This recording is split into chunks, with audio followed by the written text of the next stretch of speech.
They're going to go back and they're going to lock in the first 24 to 48 hours of all the statements that they took, all the interviews that they did in neighborhoods, all the places they went to.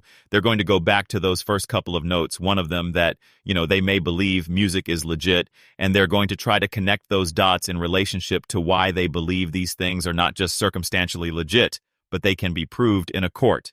Hey guys, it's Jackson Buhai here with TMZ. Now, we have officially reached the 3-month mark since Nancy Guthrie was initially abducted, and still the authorities who are peeling back the layers of this intricate case have given no answers to the public.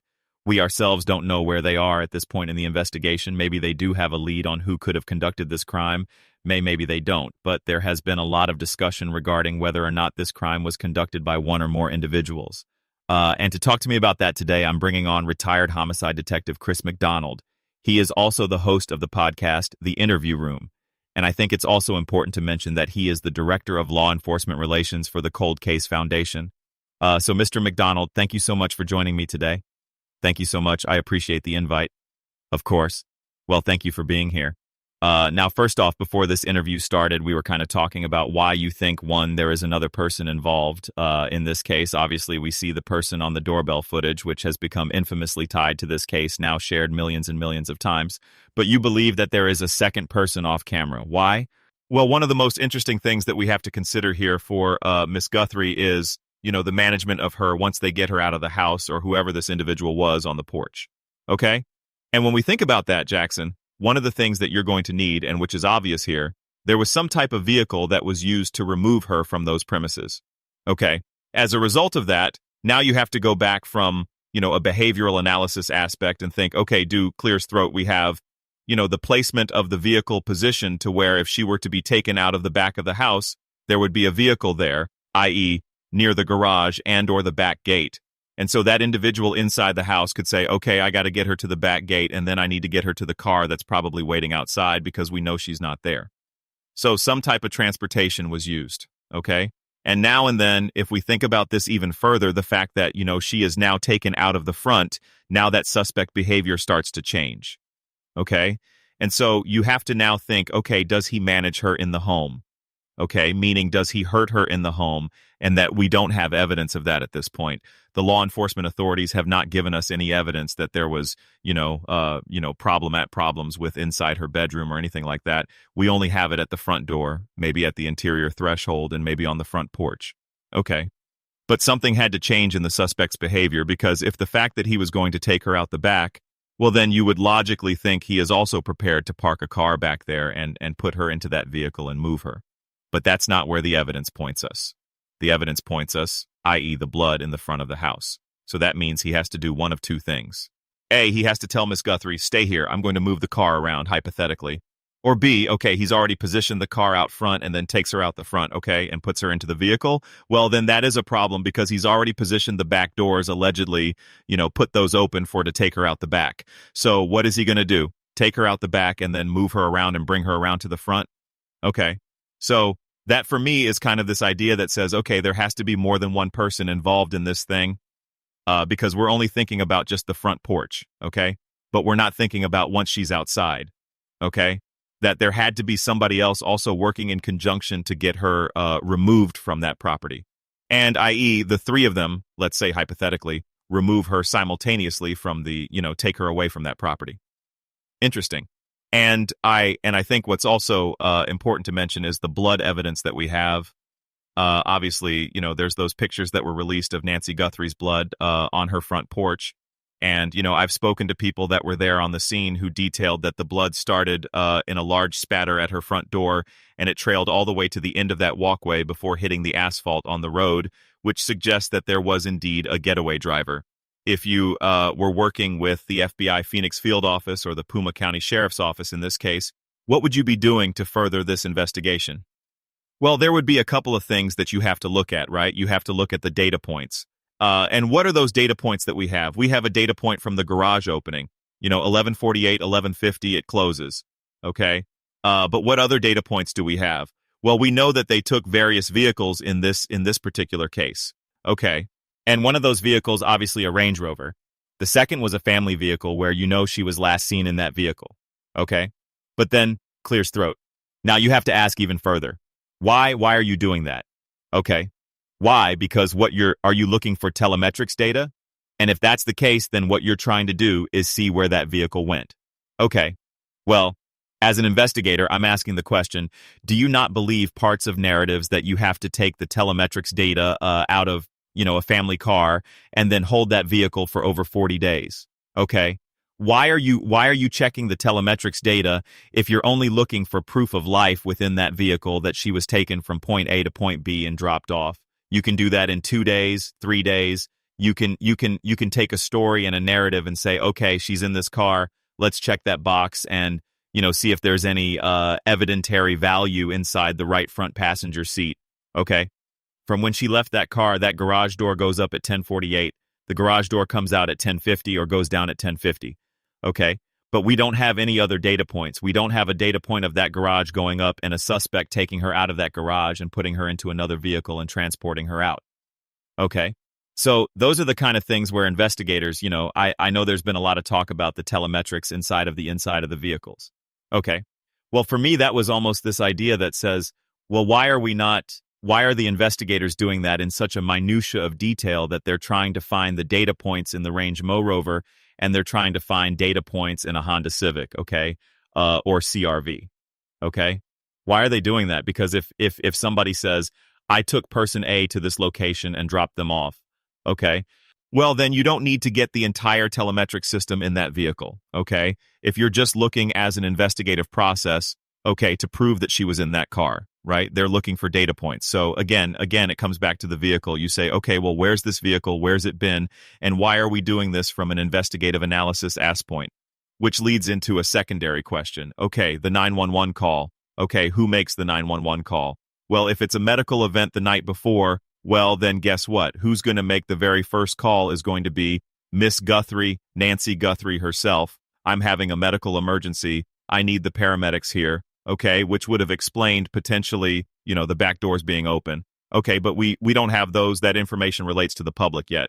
Okay, all we know is that the next morning when somebody is looking for her, i.e. the family, okay, they make a 911 call. Okay, so which leads to another question. Did they call the girlfriends and say, hey, did Nancy call you last night? And did somebody come over here and take her out of the house? Okay, because these are the same people that reported her missing at the church function. And those are the kind of steps that I think are taking place behind the scenes, in an investigation such as this. There's one thing to catch these guys, okay?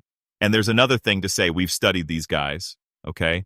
You just think of the lion hunter and the lion in the cage at the zoo. Profilers go to the zoo and they study the lion. I have to figure out what type of lion it is, okay, before I can put him in the cage. So that solubility rate is pretty good so far.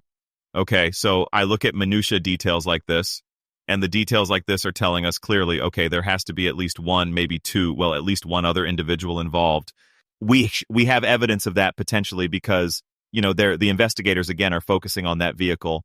And how do we know that? Because they're looking for video, okay? They're looking for video from February 24th from, whatever the dates are, okay? Weeks and weeks before this incident takes place, okay? Now, again, that is behavior that raises the risk of the offender, and which is never a good thing. And two or more people is never a good thing either in this type of case. Okay. However, investigates are, they have surprised me more than once. I've sat down many times with perpetrators and said, hey, we were thinking A, B, C, and D. And they just look at you across the table and say, well, you got it wrong. Okay. I was doing E, F, and G. Okay. And you go, okay, teach me. Help me understand what you were thinking and why you were thinking that way. Why did you show up in the secondary photograph without the gun and without the backpack? Okay. And then why did you change that concept and show up with the gun and the backpack? What was going on? Okay. And you'd be surprised, sometimes they'll say, well, so-and-so was out in the car. I didn't have to worry about that. And I had a radio. Hypothetically, I could just tell him, pull the car around the front. We're not going out the back.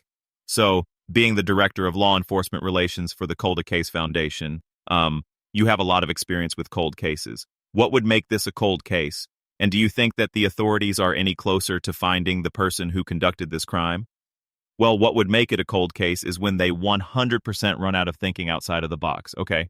And an investigation, as long as it's fluid and you've got people such as myself, playing, the what if, have we thought about this concept, then the investigation will maintain itself, okay? and it will keep moving. At this point, they're relying strictly on, it sounds like anyway, they're relying strictly on this DNA evidence that comes back. Okay. Well, what if that DNA comes back and it's not anything or anyone that can be identified? Now you're going, okay, what else do we have? And clears throat. You know what they're going to do, Jackson? They're going to go back, at least they should, and they're going to lock in the first 24 to 48 hours of all the statements that they took, all the interviews that they did in neighborhoods, all the places they went to. They're going to go back to those first couple of notes, one of them that, they may believe is legit, okay? And they're going to try to connect those dots in relationship to, why they believe these things are, not just circumstantially, legit, but they can be proved in a court. And that evidence in itself will tell you whether or not the case is cold or not. And when those things are all exhausted, then a lot of agencies turn to organizations such of ourselves as us. We have 167 experts from around the world, including John Douglas, who is our executive director of Amiris, which he started the Cold Case Foundation, he started the Behavior Science Unit. Okay. Well, John and many others, Greg Cooper, who's our executive director, was also the director of the Behavior Science Unit. Okay. So we not only have profilers, we have the people that started it, the business, in our organization. And so that in of itself, agencies turn to us, to our type of group, and say, hey, can we ask you some questions? And what we do is we have a wall just like this of a Zoom meeting with all the experts that you could possibly want. And agencies get to throw, questions at that board and take a second opinion. That's really important when a case starts to get cold. Mr. McDonald, I really appreciate your time today. Thanks so much for joining me. Thank you. And once that shift happens, once investigators start asking the right questions instead of just the obvious ones, that is when a case like this can transform almost overnight. Because here's what most people don't realize. Investigations are not linear. They don't move in a straight line from clue to clue until suddenly, boom, the case is solved. That's not how this works. Instead, they move in cycles. Investigators gather information, form a theory, test that theory, and when it breaks, they go back and start again, over and over. And every time they restart, the picture becomes just a little bit clearer. So let's step back and really examine what that means in the context of Nancy Guthrie. 3 months ago, the focus was immediate. Secure the scene, collect evidence, identify any obvious suspects, and establish a timeline. That's phase 1. That's reactive policing. You're dealing with what's directly in front of you. But now we're in phase 2. And phase 2 is where things get far more analytical and far more dangerous for whoever is responsible. Because this is where investigators stop reacting and start hunting. They start looking for patterns. They start connecting behaviors. They start asking questions that go beyond the surface. And one of the biggest questions looming over this entire case is this. Was Nancy Guthrie specifically targeted, or was this something else entirely? Because those are two very different investigations. If she was targeted, then we're looking at motive. Who knew her? Who had access to her? Who had a reason, personal, financial, emotional, to want her removed? That leads investigators into her personal life, her relationships, her routines, her vulnerabilities. But if she wasn't targeted, if this was random or opportunistic, then everything changes. Now investigators have to widen the net. Now they're looking at patterns in the area, other incidents, other suspicious activity. People who may not have known her at all, but saw an opportunity, and that's where things get complicated. Because the evidence we do have doesn't clearly point in one direction or the other. Let's talk about that doorbell footage again. Because that footage, millions of views, endlessly analyzed, slowed down, enhanced, debated, that footage is both the most important piece of evidence in this case and potentially the most misleading. Because what we see is limited. We see a person, we see movement, we see a moment in time, but we don't see context. We don't see what happened before. We don't see what happened after. And most importantly, we don't see what's off camera. And in many cases, what's off camera is where the truth actually lives. Now think about the behavior again. If this was a targeted act, then the individual at the door likely knew exactly what they were doing. They knew the layout of the house. They knew her routine. They knew when to approach and how to engage. That suggests planning, preparation, familiarity. But if something went wrong, if the situation escalated unexpectedly, that's when the behavior shifts. That's when control is lost. And that's when we start to see evidence like the blood trail. Because a clean plan doesn't leave a messy scene. A clean plan is efficient, quiet, contained. But this wasn't clean. And that's critical, because it suggests one of two things. Either the plan failed or the plan was never fully formed to begin with. Now let's explore another angle that hasn't gotten enough attention. Time. Not just the timeline of events, but the timing of decisions. Because timing tells you intent. Why that night? Why that hour? Why that moment? Was it random or was it chosen? And if it was chosen, what made that moment different from any other? Was Nancy alone? Was there something about that specific night that made her more vulnerable? Or was there something happening in her life at that time that increased her risk? These are the kinds of questions that don't get answered publicly, but you can be absolutely certain investigators are digging into them behind the scenes.